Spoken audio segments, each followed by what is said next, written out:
All right, just a week ago, you had the Assam Chief Minister, Himanta Biswa Sarma, who's going into elections in just the next 1 month for the state of Assam, made a controversial statement where he said that give a Mia, symbolically meaning Muslims, 1 rupee less if you hire him for a rickshaw. Many at that point of time looked at it as a deeply polarizing and a bigoted statement. Well, it was only yesterday that the BJP Assam social media handle on X put out a deeply disconcerting, controversial video which was posted by the Assam BJP that put Chief Minister Himanta Biswa Sarma under sharp political scrutiny. The clip seemed to suggest that, not just suggest, outrightly seemed of hunting down of Muslims. The clip was taken down after widespread outrage, but questions remain over its content and its intent. And will deleting be enough? Should action be taken? Here's the full report.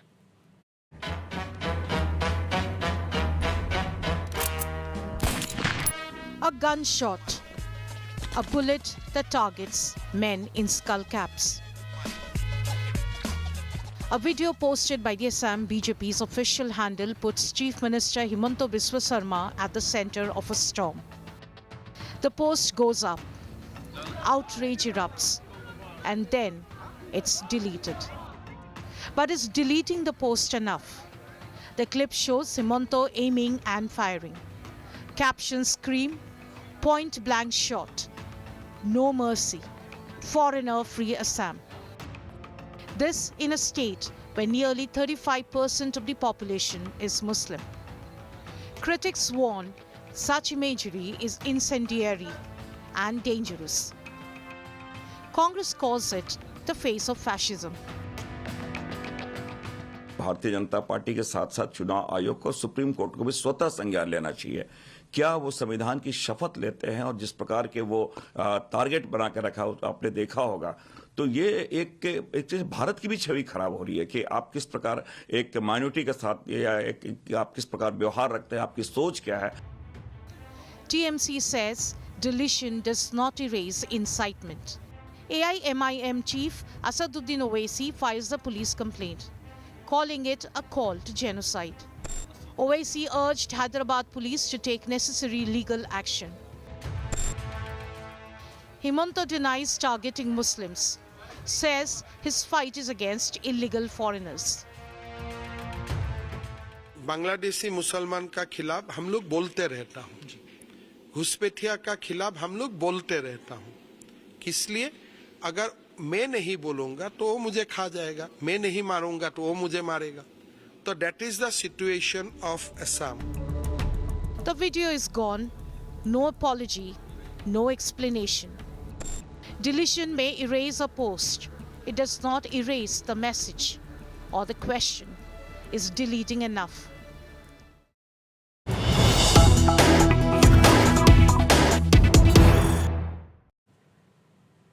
All right, the latest news break now coming in is that clearly trouble is mounting for the incumbent Assam Chief Minister and those behind that controversial, deeply problematic communal post which was posted by the BJP Assam unit.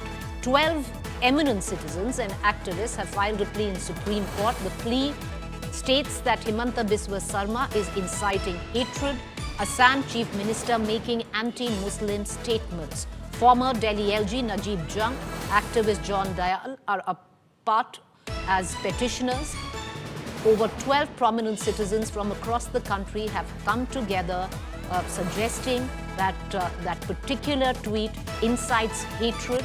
It's a call for violence, for genocide is what the plea states, that Assam Chief Minister is making anti-Muslim statements. Part of the petitioners are Delhi LG, former LG, Najib Jung, activist John Dayal. All of them are part as petitioners there. We're going to try and get an understanding from my colleague Anisha Mathur.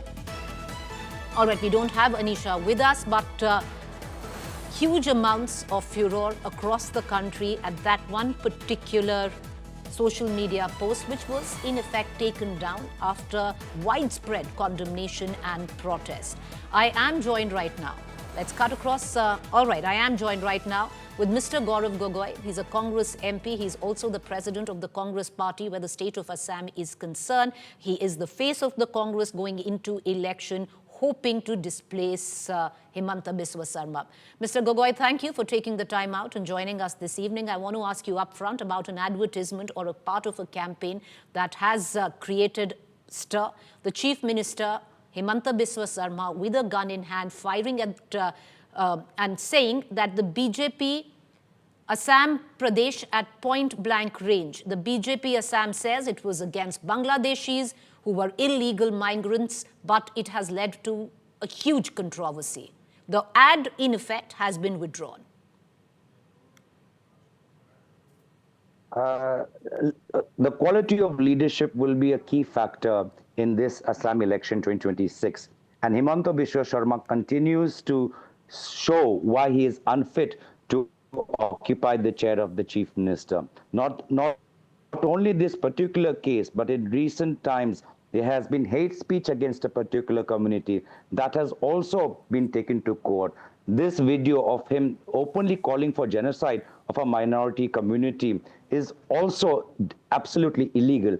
And even yesterday in his press conference, he did another illegal activity by disclosing passport details, private information of my minor children who are age 5 and 9. And therefore, this is a person who is so desperate that he would go to any length and even do something as illegal as calling for genocide. And therefore, people of Assam are going to throw him out because they want to see a real leadership, and they want to see leadership that practices the values of Shri late Tarun Gogoi.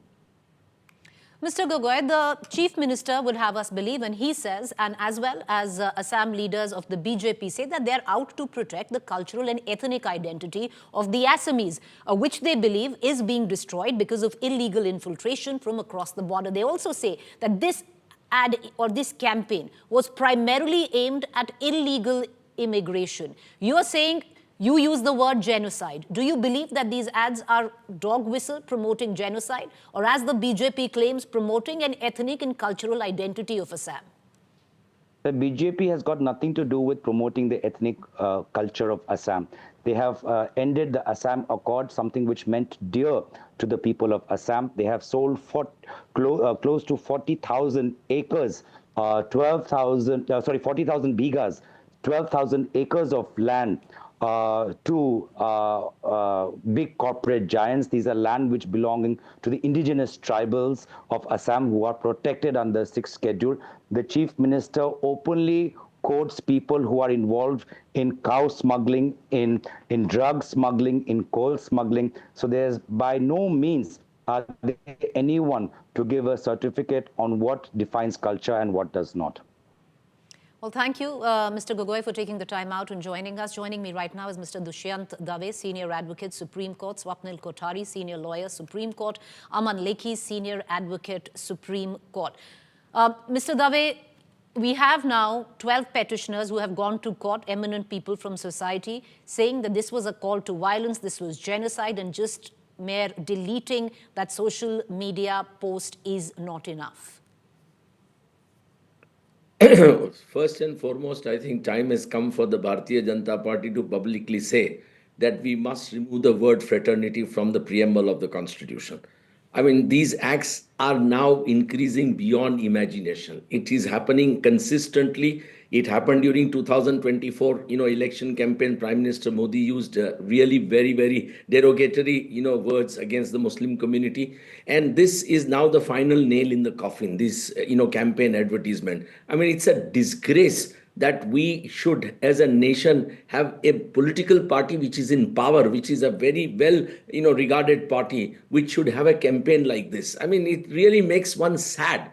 Dr. Ambedkar had said that 3 things are most important for a social democracy of India to survive: liberty, equality, and fraternity. And he called them a trinity. Now look at the way we are behaving. I mean, BJP itself in its election manifesto of 2024 has declared that we don't want minoritism, we don't want to support minority appeasement, but we want minoritism, and we want to give minority equal opportunity in this country, in education, in development, and we want to ensure their security. Now, if this is their manifesto, the chief minister has done exactly opposite to that. And this is really going to provoke people. You see, there is already an atmosphere of serious hatred in this country. Unfortunately, this has been going on for a long time. And constitutional, institutions have not been able to stop this. So I think, they have moved the Supreme Court, and I hope and pray that Supreme Court really intervenes. But to my mind, this video campaign really falls foul of the law. It is clearly violative of the section 196, 197 of the new criminal procedure, new IPC, BNS, as it is called, and it invites 5 years imprisonment. The chief minister and all those who are behind this, campaign should be prosecuted forthwith, and really be taken to task. Because if we don't stop this nonsense now, it will really lead to a very serious issue, as Ambedkar had warned, because the minority community is an explosive force, according to him. Okay. Want that to All right, happen. I want to, stay with sir. I want to bring in Swapnil Kothari. And Swapnil Kothari, I'd like to know why this video is not in violation of section 196 of the new laws that we have. Well, Preeti, the reason why I would think so, first of all, let me give a caveat. Promotion of enmity, 196. 299, outraging the religious feelings. And 103, hate crimes. These are all belong to the BNS, the new criminal code, the Bharatiya Nyaya Sanhita. As any law student will tell you, it needs to have a criminal intention. So the intention has to be established on part of the chief minister and his cohorts who have been alleged to do so. Now, if an intention can be proved along with other corroborating evidence, then obviously all these three sections will come into play.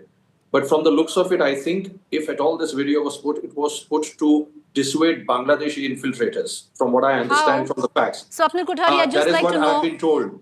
No, you've been told, but I'll ask you a question, because you're here in the capacity of a lawyer, and there are a lot of people who really want to know how, if you've seen the, I hope you've come here after you've seen the advertisement and the campaign. Of course I have. So if you have seen the advertisement and a campaign, you have, and tell me just by the virtue of being a lawyer, you have Himanta Biswa Sarma, the incumbent chief minister, pick up a rifle, aim, you see the barrel, you see the bullet, and the aim, which we are not showing because it's that disconcerting, is with two men. One of them is wearing a skull cap and the other one is also Muslim. And you can see in terms of the way they are dressed. Where does this say that these are infiltrators and they are not indigenous Indian Muslims? Now, but Preeti, that's what the point I was coming at. That is the defense of the people. I'm not saying that that is what it is. All I'm trying to say is, because I don't know as to who made the video or why was it made in the first place, this kind of a video should not have been made at all. You don't put up these kind of things. You have to put out things which clearly spell out what you want to do when you become the chief minister or when you want to continue as the chief minister. And certainly this is not something which is going to give you brownie points, not at all. You can say that, yes, there is infiltration, and you can talk about it. And you can say that, yes, there is infiltration. On the other side, I've tried to help out the minority community in XYZ things, and there are these things which I am against, because these are fracturing the country and it is dividing the country. That is something which he should have said. Now, this kind of a video, Preeti, that you pointed out, I'm not saying that this is what it's saying. I'm saying that that is what they are saying. Now, I don't buy that, all these things for a moment, because as a lawyer, at the first blush, to be very honest, I'll tell you, I don't propose these kind of videos at all. If I was in the advisory committee of the, the Chief Minister of Assam, I would have said that these kind of videos will, in fact, gain you, lesser votes than if you think that they're going to get you more votes. So my answer to that is absolutely no. This is not constitutionally permissible, and it certainly does not behove someone who's upholding a constitutional post or who's having a constitutional post as that of a chief minister, and obviously as someone who's done a lot many good things. So why is it so difficult then? So why is it so difficult then, Mr. Kothari, to admit that it is in direct violation of the law? Yes, well, I'll tell you one thing. It is very difficult for them to admit so, and it is very difficult for, unless I come to know that if that is the intention. So that's the reason I'm glad that they pulled it down, because the intention is the key. It's not about pulling it down.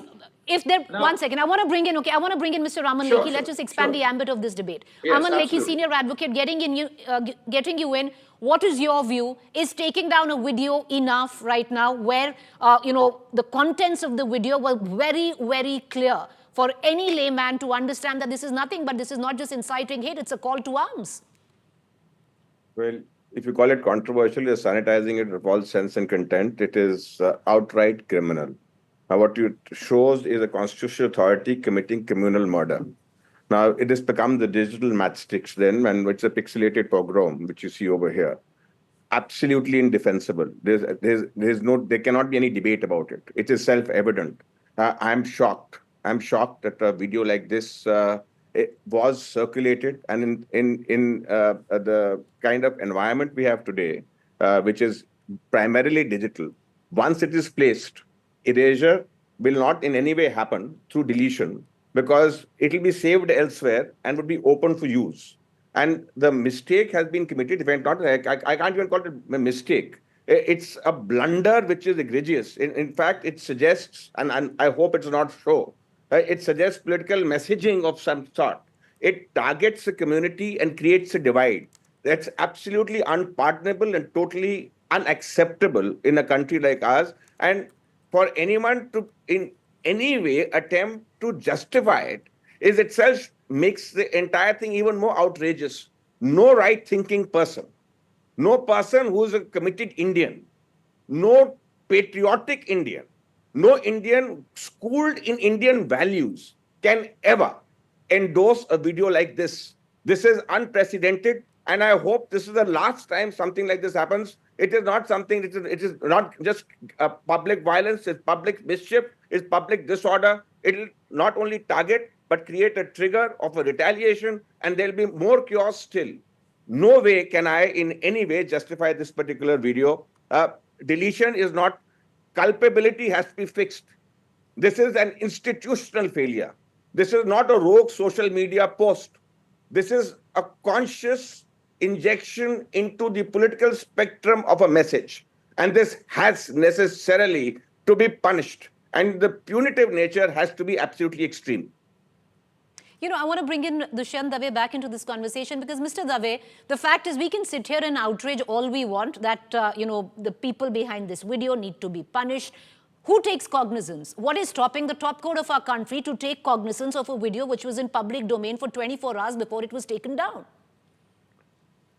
See, let us understand one thing. It's not the job of the Supreme Court to take a suo motu cognizance in a matter like this. Although it did in Poonawala's case long back in 2018, if I recall correctly. 2023, they made it again very clear that hate speeches will not be tolerated and that suo motu cognizance must be taken by all the police officers.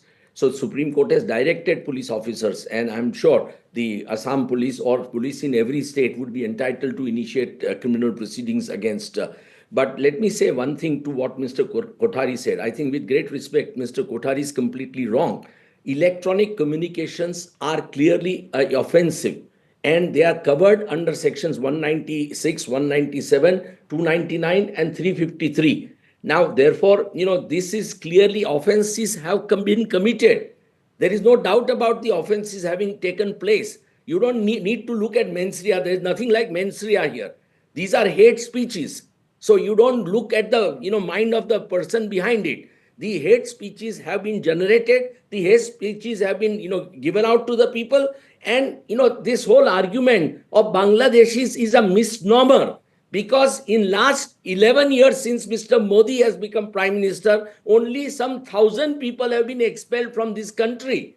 So this, according to me, when they use the expression Ghuspetia, the BJP leaders actually mean entire Muslim community. I have no doubt in my mind. They are angling, their whole campaign is against this kind of divide and rule. Their campaign is not on development because they know that there are no jobs, the development is not taking place, people are unhappy, but the only way we can reach out to them is by using religion or by using hatred against the Muslims. And that's something which we have to seriously think, Preeti. No, it is time that democracy needs to be protected. Democracy, we forget everything else. Remember the sacrifices given by our freedom fighters. They fought and gave, their lives in millions.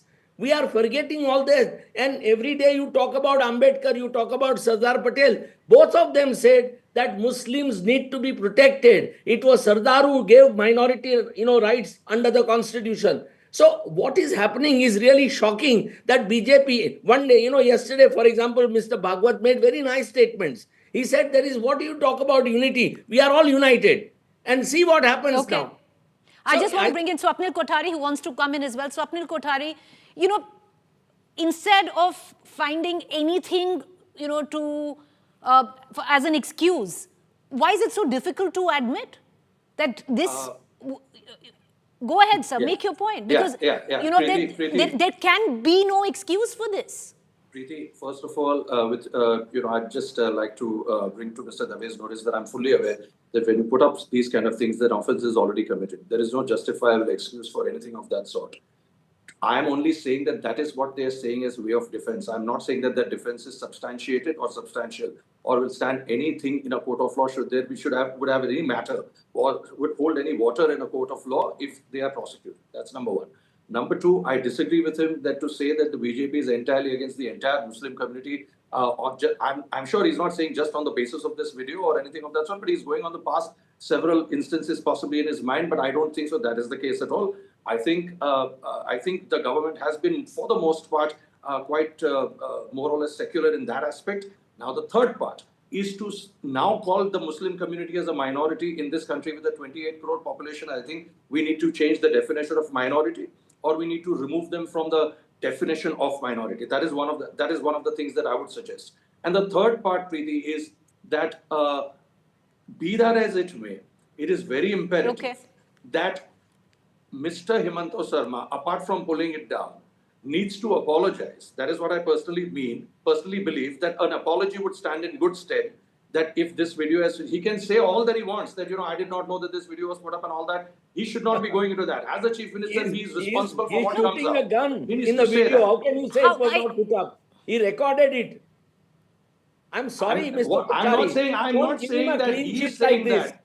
You may like him personally. I may like him personally. So I'm saying whatever he says should not be said. You are a lawyer. Don't defend this kind of an action, please. I am not defending, sir. You love this country as much as I do. I know that, Mr. Kothari. Let's be very clear on this. He was he participated in shooting of the film. I mean, what more do you need than that? An apology cannot work. This man like him needs to be taught a lesson in law.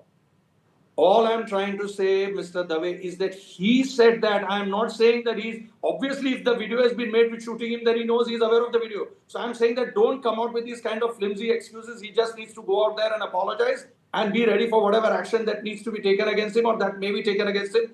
That is what I'm saying. I'm not for a moment saying that this is an excuse. Kothari, he should resign and Prime Minister should ask for his resignation forthwith. Well, then in that sense, in that case, there are several leaders of the Congress party who go out and say... I am not here to defend Congress party. If they have done it, they must also be taken to task. Okay. I want to bring in Mr. Raman Lekhi. I want to bring in Mr. Raman Lekhi for a quick word in, and then we're going to close this debate. Mr. Raman Lekhi, like I said, I'm going to come back to that question. We can sit here and outrage all we want. Clearly, action is not being taken. Leave alone an apology. The excuses and the explanations are as flimsy as they get. How can tangible action be taken that something like this is not repeated again? Well, anyone can register an FIR. There's a cognizable offense is apparent. It's already been registered by Mr. Ovesi. So once an FIR is registered, it has to be investigated. It has to be taken to an absolutely natural conclusion. I don't think apology at all can be factored in this because the offense stands committed. The apology cannot efface it. And as far as the punishment is concerned, the punishment has to follow. And it has to be absolutely unforgiving because an example has to be set that a thing like this must never be repeated because this is a red line which has been crossed, which should not have been crossed. Speech cannot ever stimulate violence, and you cannot ever frame a discourse on civilizational terms in this country because then you will be completely undoing its heritage. So I personally feel that there is adequate provision in law to do it. And if a matter has come to the Supreme Court, hopefully the Supreme Court will also intervene, put its heft behind it, and ensure that this is taken to its logical conclusion and the wrongdoer is actually in the dock. All right, I appreciate all three of you for joining us. Thank you there because also, viewers, just go a week ago. A week ago, you had the Chief Minister of Assam who went on record to say, pay a Muslim or a Mia, who he called, 1 rupee less than you pay somebody else if you hire their rickshaw. There was outrage, but not enough. And a week later, lo and behold, we have a video where you have the Chief Minister pick up a gun and point blank, as per the video shares, shoot. Shoot down who? On the other end of the barrel were 2 Muslim men. What do you make of that? All right, I want to cut across right now because an election is in order. All of this that you see right now on your television screens, on social media, has practically everything to do with an election. Assam will go to vote in the next couple of months, and you can clearly see the polarizing communal campaign there. I have with me former Chief Election Commissioner, Mr. S.Y. Qureshi. Thank you, sir, for taking the time out and joining us.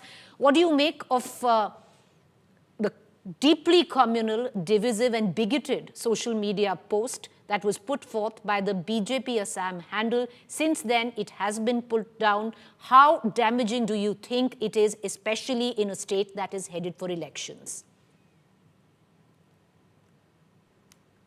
Well, we see the hate discourse is on the increase and multiplying by the day. And the fact that they get away with it, that is the sad part of it, because that shows institutional failure. All institutions are failing. Now, I'll just read out to you 4 sections. Allow me, Preeti. 153 of IPC. I do not know the latest equivalent. 153A IPC. Promoting enmity between different groups on grounds of religion, etc., prejudicial to the maintenance of harmony. Does it not attract that or many other incidents which you haven't yet talked about that?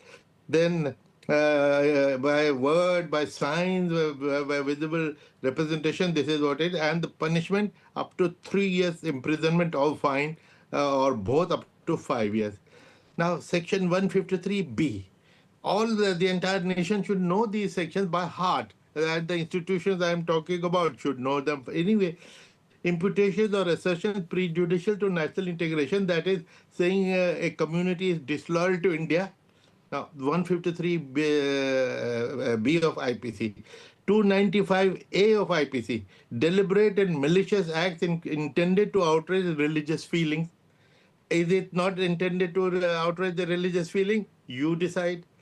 505(2) IPC, statements creating or promoting enmity, hatred, or ill will between classes.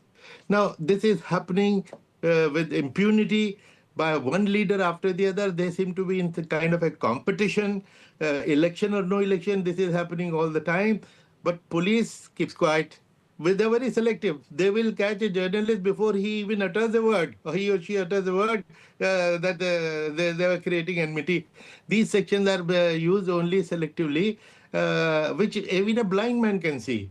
I'm very upset to be talking about in terms of Hindu-Muslim. We never did it all our life for the last 60, 65 years.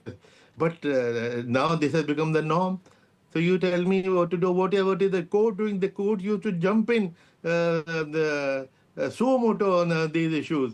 But even when the cases go to court, they don't do anything. The fact that this is going on, and I sometimes feel that this is according to a script written very carefully by a class of people, and everybody is acting on that script.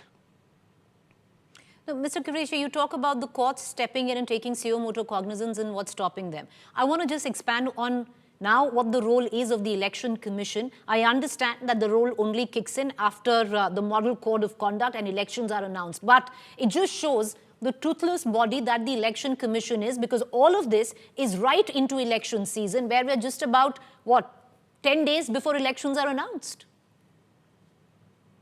Well, Election Commission has a limitation. Before they announce the dates of the election, Model Code doesn't kick in, and before that, Election Commission is totally powerless. But during the election, once the election has been announced, they have to step in. They have been stepping in. I don't know whether, I don't have a record whether lately they have been very alert or not. But we were very extremely alert, and slightest remark which will not fit into the Model Code of Conduct, we will pounce on them. So now the institutions have also relaxed a bit. That's the matter of concern, and there should be a national public debate. And worst of all, please don't mind. You are an exception, Preeti, and your channel is an exception. But what about the so-called Godi media? The people, who want to go to the nation wants to know on every day, every prime time, every channel. I'm not singling out some one particular channel. But what has happened to them? For them, these are non-issues. What's happening? What's happening? Where are we headed? India is the greatest democracy in the world. I had in my time set up an institute in Election Commission of India called India International Institute of Democracy and Election Management.